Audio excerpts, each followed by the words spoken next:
अमेरिकेत north Carolina राज्यामध्ये पोलिसांनी एका बंदूकधारी कृष्णवर्णीय व्यक्तीला गोळ्या घालून ठार केलं। केथ लॅमंट स्कॉट असं या 43 वर्षाच्या व्यक्तीचं नाव आहे। एका अपार्टमेंटच्या कार पार्किंगमध्ये ही घटना घडली आहे। कारमधून बंदूक घेऊन उतरलेल्या व्यक्तीनं पोलिसांना धमकावल्याचं कार्लेट मॅकबर्न पोलीस प्रमुखांचं म्हणणं आहे।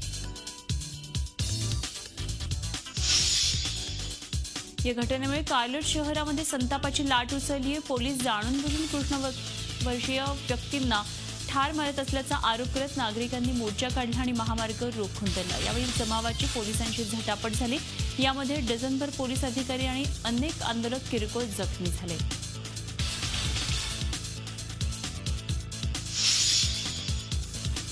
बांगलादेशमध्ये बोट बुडून झालेल्या दुर्घटनेमध्ये किमान 13 जण ठार झाले तर अनेक जण बेपत्ता आहेत। मृतांमध्ये 5 महिला आणि एका मुलाचा समावेश आहे। बारिसार इथं संध्या नदीमध्ये बुडालेल्या या बोटीमध्ये 50 पेक्षा जास्त प्रवासी असल्याचं सांगितलं जात आहे।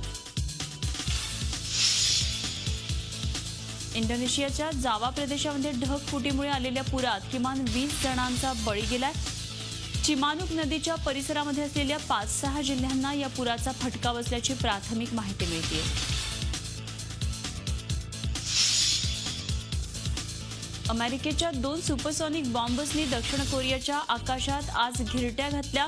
उत्तर कोरियानं 9 सप्टेंबरला केलेल्या अणुचाचणीनंतर कोरियन प्रदेशामध्ये तणाव वाढलाय।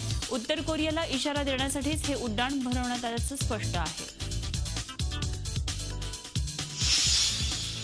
टर्कीची राजधानी अंकारामध्ये इस्रायली वकिलातीवर हल्ल्याचा प्रयत्न उधळला गेला। एका हल्लेखोराला ठार करण्यात आल्याची माहिती इस्रायलच्या परराष्ट्र मंत्रालयानं दिली आहे। वकिलातीमधले सर्व कर्मचारी सुखरूप असल्याचंही प्रवक्त्यानं स्पष्ट केलं आहे। चीनमध्ये सध्या एक आगळंवेगळं प्रदर्शन भरलंय। सिरियन मुलांनी काढलेल्या चित्रांचं हे प्रदर्शन Chinese initiative on international law या स्वयंसेवी संघटनेनं भरवलंय। जगभरात प्रामुख्यानं युरोपमध्ये असलेल्या सिरियन निर्वासितांच्या समस्यांना वाचा फोडणारी चित्र या मुलांनी रेखाटली आहेत। झी 24 तास रहा एक पाऊल पुढे।